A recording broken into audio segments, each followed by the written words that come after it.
Oke cuy, balik lagi sama gue Gani. Di video kali ini kita tidak akan rakit PC teman-teman ya, tapi sesuai judul aja. Gue mau sharing-sharing tentang trouble yang ada di dunia perakitan PC ya. Khususnya kasus yang seperti ini, rakit PC, rakit komputernya nyala, dicolokin ke monitor tapi tidak tampil ke layar. Dan harus ngapain gitu ya. Oke, paling ya gue akan ngasih tahu ke teman-teman step by stepnya apa yang harus dilakukan dari yang pertama dilakuin sampai nanti mentok-mentoknya kemana gitu ya teman-teman ya.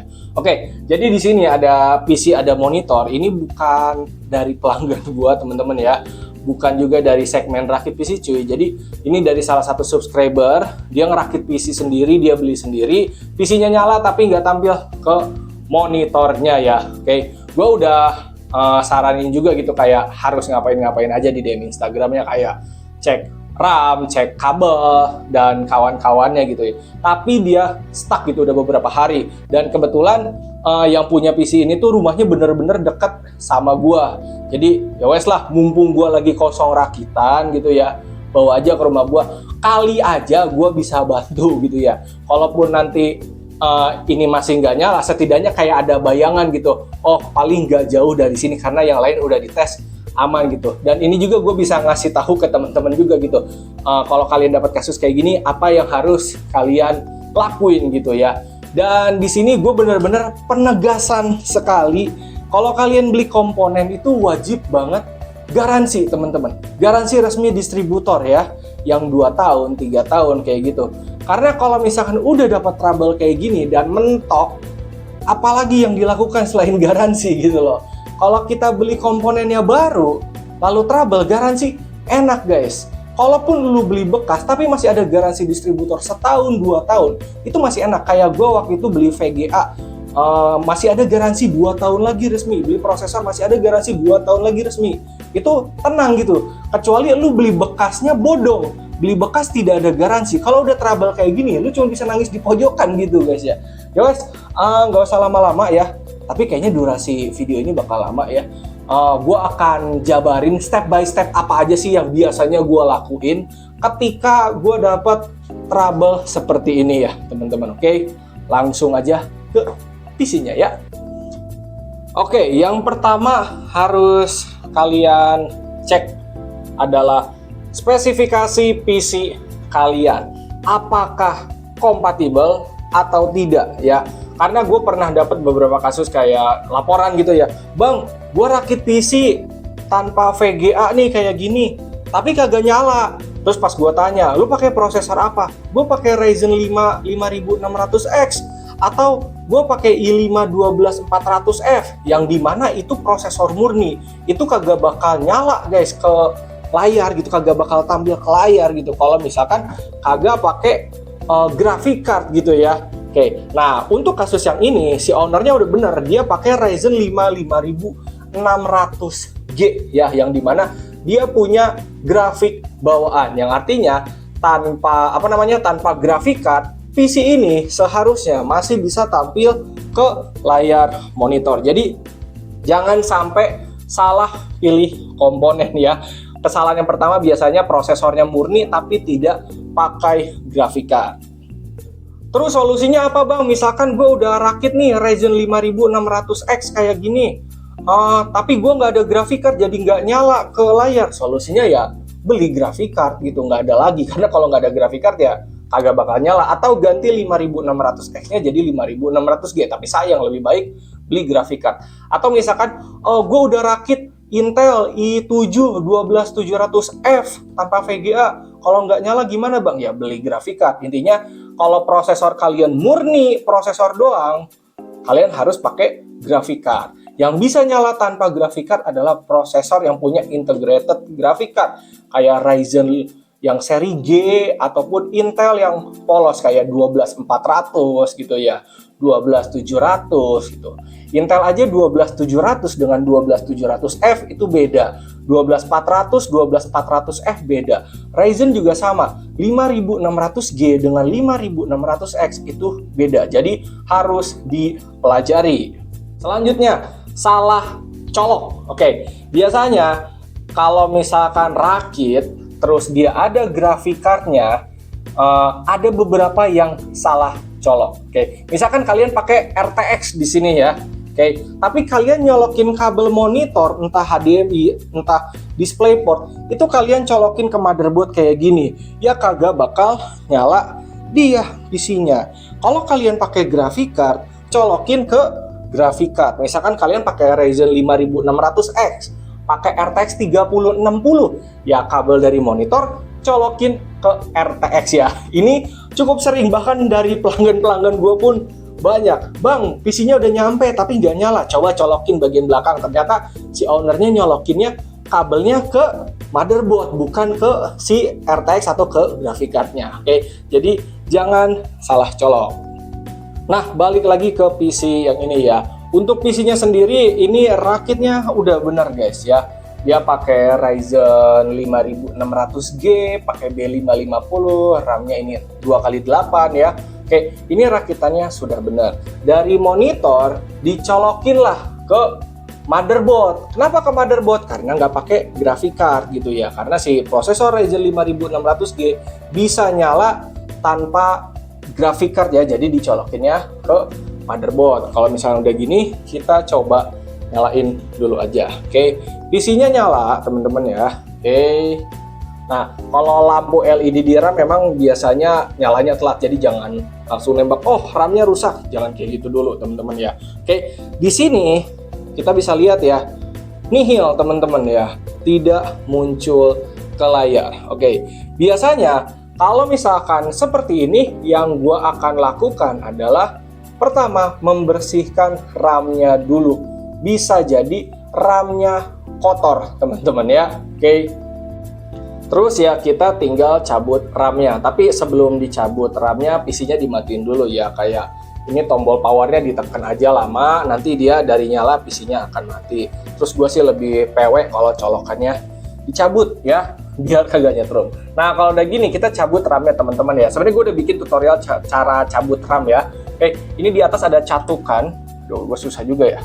Nah, didorong aja ke atas, satu lagi juga didorong ke atas.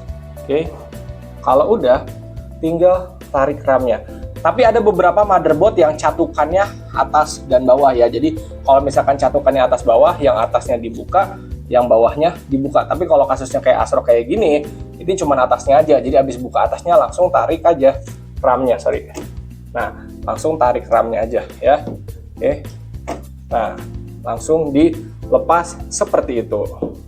Terus RAM ini kita bersihkan teman-teman ya, menggunakan penghapus karet yang bersih. Bodo amat mereknya apa ya, ini di gua lagi ada Joyko tapi bukan endorse ya. Oke, penghapus karet yang biasa dipakai sekolah lah ya. Oke, ini cari yang bersih, syukur-syukur mau yang baru ya. Habis itu dibersihin kuningan ininya teman-teman ya. Oke, ini segini sampai bawah, terus kebalikannya ya. Oke, atau mau lurus kayak gini juga boleh, tapi gue biasanya atas bawah sih. Ini kita bersihin ya, depan belakang. Oke, dan dua-duanya ya. Satu lagi. Pokoknya kalian juga mungkin sambil lihat juga nih di kuningannya apakah ada noda ya, karena noda kayak gini juga bisa dibilang berpengaruh teman-teman ya. Oke, nah terus kalau misalkan udah dibersihin, ini teman-teman bisa pasang lagi ke motherboard ya. Oke, step by stepnya teman-teman coba pasang lagi seperti semula kayak tadi, jebret gitu ya. Kalau misalkan masih nggak nyala, coba selang-seling teman-teman. Misalkan satu biji dulu, taruh di sini, di sini, di sini, di sini kan ada 4 slot. Coba di 4-4-nya. Kalau yang ini nggak bisa, coba satu lagi di sini, di sini, di sini, di sini, di sini, itu ya. Kalau masih nggak bisa, coba selang-seling. Tadi kan pakai 2 yang di sebelah kanan, habis itu pakai sebelah kiri ya. Itu dicobain ya. Dan juga bisa teman-teman bersihin apa namanya bagian RAM-nya pakai koas yang bersih ya. Ini gue memang ada juga yang bersih, ini dibersihin tuh ya. Oke, takutnya ada debu atau kotoran yang nyempil di slot ininya juga teman-teman. Dan ini tidak apa ya, tidak ngaruh, bang gua kan beli komponen baru. nggak kayak gitu guys. Kalau lu apes dapatnya kagak nyala, ya udah apes titik gitu. Tinggal lakuin aja caranya, bersihin gitu. Sekarang gue mau coba colokin dua-duanya ya teman-teman, apakah nyala ke monitor atau enggak. Oke, ini udah gue pasang lagi. Cara masangnya ya sama sih, tinggal buka catukannya terus pasang RAM-nya. Kebalikan dari cara nyebutnya ya. Oke, sekarang kita nyalain. Oke. Nah, biasanya kalau rakitan-rakitan gue, setelah gue bersihin gini, dia nyala. Biasanya seperti itu untuk kasus paling simpelnya. Nah, gue nggak tahu apakah ini nyala atau enggak. Kalau misalkan ini tidak nyala, ya berarti teman-teman harus tes satu persatu ya. Dari yang tadi gue bilang, RAM 1 biji coba di 4 slot. RAM yang satu lagi coba di 4 slot. Coba di selangnya di sebelah kirinya nyala atau tidak ya. Dan di sini bisa dilihat masih belum nyala ya. Oke, dan selanjutnya gue lebih saran teman-teman coba pakai monitor lain ya. Kalau misalkan teman-teman nggak punya monitor lain, coba pakai TV ya. Biasanya ada lah ya kalau kalian punya PC. Kayak kemungkinannya kecil kalau kalian nggak punya televisi gitu loh. TV yang di belakangnya itu ada port HDMI atau DisplayPort HDMI lah. Biasanya TV-TV zaman sekarang di belakangnya ada port HDMI. Colokin PC-nya ke TV kalian. Syukur-syukur kalian ada monitor kedua. Bisa jadi monitor kalian yang Samsung. Oke, sekarang gue mau coba matiin ini PC.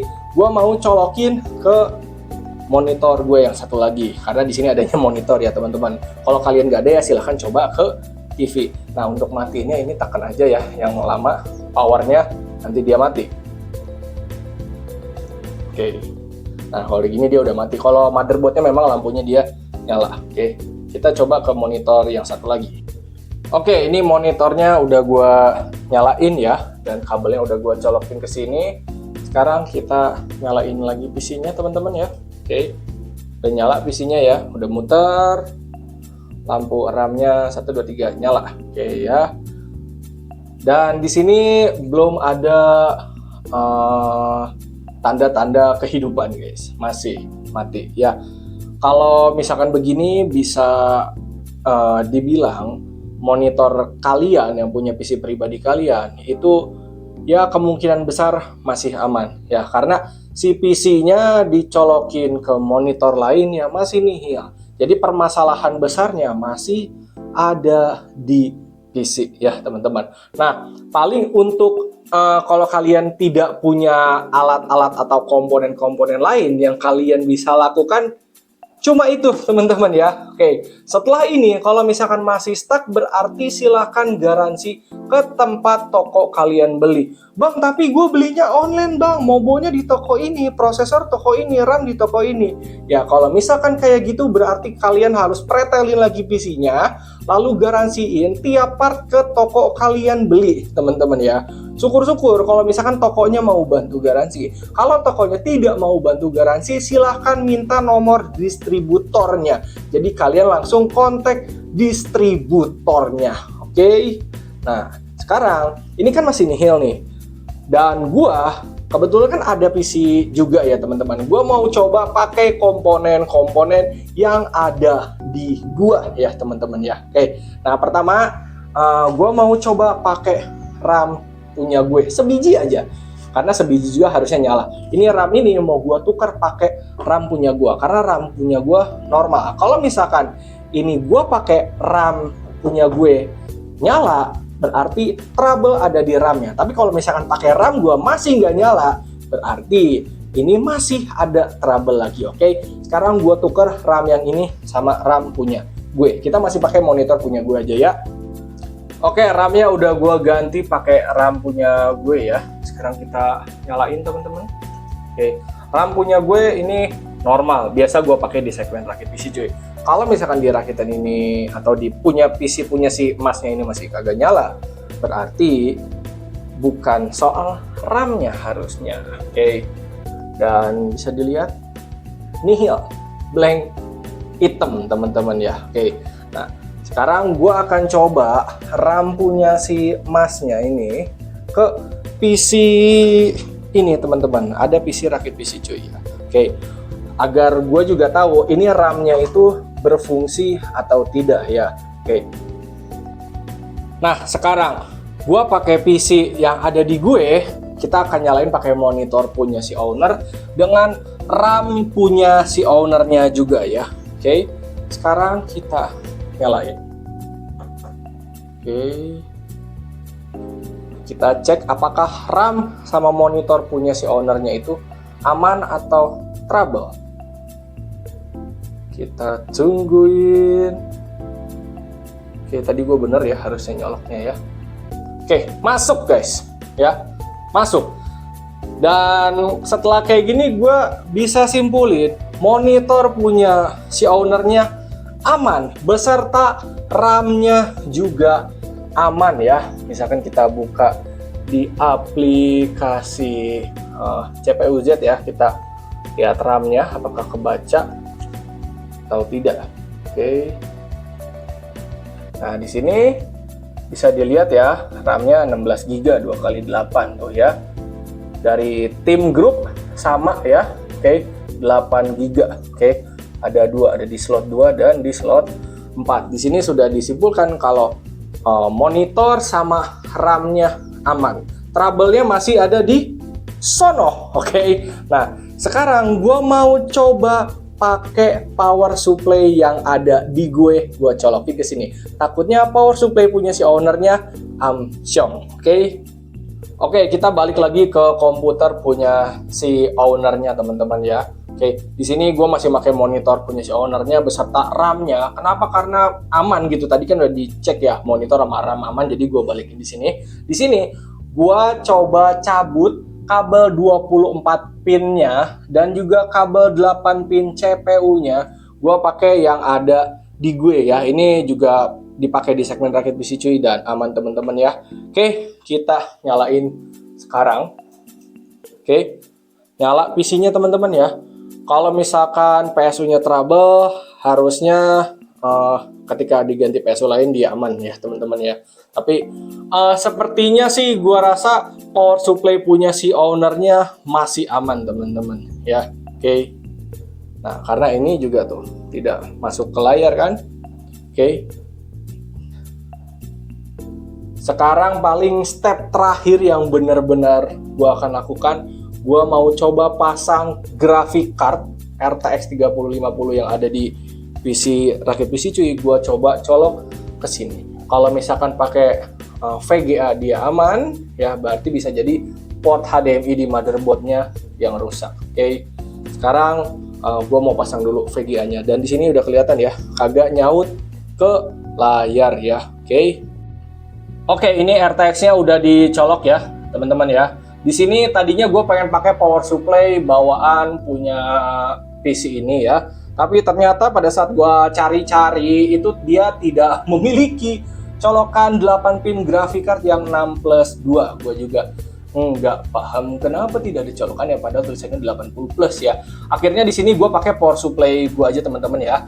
Gue colokin 24 pin, 8 pin sama yang 8 pin graphic card ya, 8 pin CPU, 8 pin graphic card sama 24 pin. Dan di sini gue juga ganti brand power supply-nya ya. Kenapa? Karena gue menghindari capernya bocil-bocil yang suka nyalahin brand teman-teman ya. Oke, jadi buat teman-teman kalau misalkan rakit PC terus apes kayak gini ya, dan gue bisa bilang ini apes ya, kalau misalkan lu apes nggak nyala kayak gini atau ada trouble, tolong banget jangan salahin brand ya, karena dari beberapa rakitan bisa jadi kayak cuman satu gitu yang trouble. Dan kalaupun trouble, kalau lu belinya barangnya baru, ya udah nggak usah banyak DCT gitu ya, tinggal lu garansikan saja ya. Oke.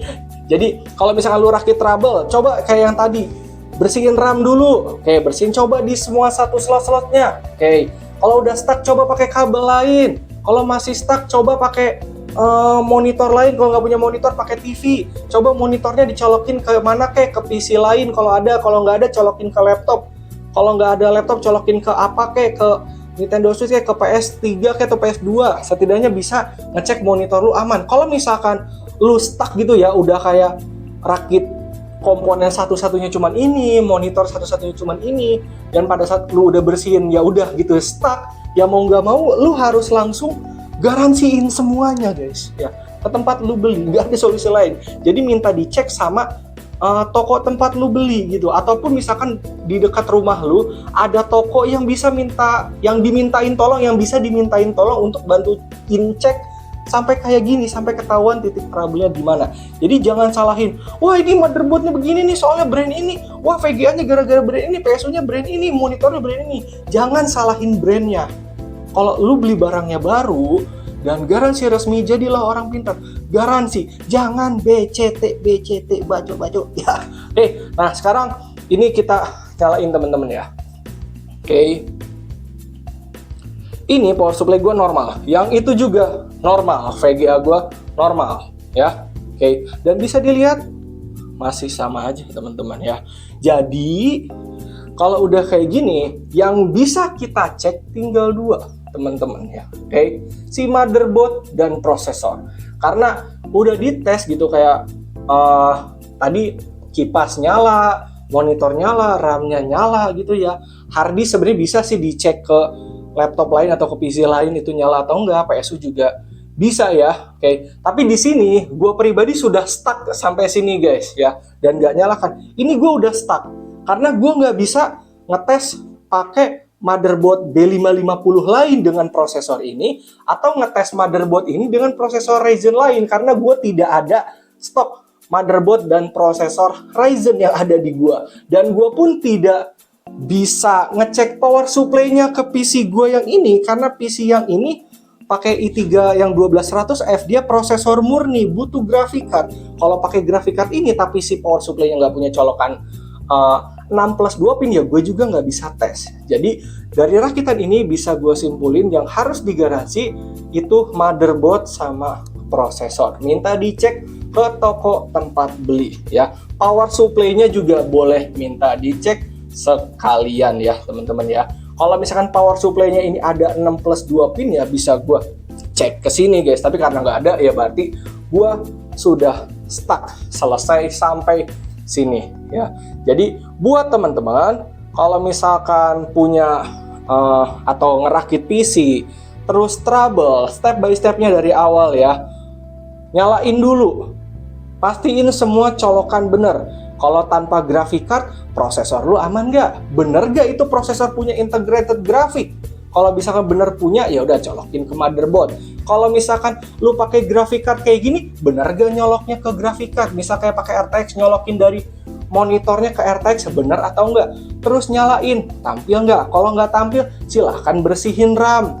Habis bersihin RAM, coba 1 biji di per slotnya 4-4-nya. Kalau masih nggak nyala, coba RAM 1 lagi. Coba dua-duanya. Kalau misalkan nggak ada, coba pakai monitor lain. Nggak punya monitor, coba pakai TV. Terus monitor yang ini coba pakai PC yang lain. Kalau nggak punya PC, coba pakai laptop. Coba pakai konsol yang dipunya atau apa. Mungkin kalian bisa menghubungkan handphone kalian ke monitor atau apa yang bisa dicolokin ke monitor. Pokoknya harus dicek satu-satu gitu teman-teman. Syukur-syukur lu ada komponen kayak gua, ada RAM bisa dicek ke sini aman atau enggak, ada VGA bisa dicek aman atau enggak, ada PSU bisa dicek aman atau enggak, RAM-nya juga bisa dicabut ke PC yang lain, RAM-nya aman atau enggak gitu. Harus dicek satu-satu. Kalau misalkan udah stuck, tinggal garansi. Makanya gue bilang pentingnya beli komponen garansi. Syukur-syukur baru garansi resmi. Walaupun bekas, masih ada garansi resmi, setidaknya setahun lah. Lu beli VGA second, garansi distributor setahun, nggak apa-apa. Syukur-syukur kayak gua beli VGA, garansi distributornya masih 2 tahun. Jadi tenang gitu. Kalau lu misalkan rakit PC, bodong tidak ada garansi, atau beli PC second, nggak ada garansi, terus tiba-tiba trouble kayak gini gimana? Cuma nangis di pojokan aja guys ya. Ingat, jangan salahkan brandnya, tapi silahkan garansi. Dan kalau rusaknya setelah garansinya selesai, silahkan ganti barangnya. Lu beli power supply, terus power supply-nya rusak setelah garansinya habis, ya beli PSU baru. Oke. Jadi kalau misalkan deket-deket garansi, misalkan power supply lu garansi 2 tahun, ini tinggal sebulan lagi nih, ya udah lu ganti PSU gitu. Daripada misalkan udah 2 tahun lebih sebulan atau lebih 3 hari, dia gitu, nggak bisa garansi, nangis. Intinya pastikan PC kalian komponennya garansi semua biar hati kalian tenang. Oke? Oh ya, satu lagi sebelum ditutup nih ya. Faktor BIOS juga bisa ngaruh ya. Misalkan ini pakai B550, pakai Ryzen 5600G, bisa jadi BIOS-nya belum terupdate ya teman-teman ya. Dan kalau BIOS-nya belum terupdate, kalian bisa chat ke toko tempat kalian beli, Bang, minta tolong dong updatein BIOS-nya. Kalian kirim aja motherboard, prosesor, sama RAM-nya, kirim ke mereka. Minta tolong di-updatein. Biasanya sih ada di kasus model Ryzen kayak gini. Tadi juga gue udah nanya ke si ownernya, ternyata di dus motherboard B550 Steel Legend-nya dia kagak punya nih stiker yang 5000D ready. Jadi curiganya mungkin BIOS-nya belum update, tapi tulisan yang bawahnya ada ya. Jadi bisa jadi ini faktor dari motherboard sama prosesornya juga. Intinya kalau misalkan PC teman-teman trouble harus dicek satu persatu ya. Nggak bisa nih, Bang PC gue nggak nyala itu kenapa ya? Nggak bisa guys, gue nembak jebret pasti trouble ini. Harus dicek satu-satu. Oke, gitu aja. Sekian dari gue, hatur nuhun, terima kasih dan thank you. Semoga bermanfaat. Oke.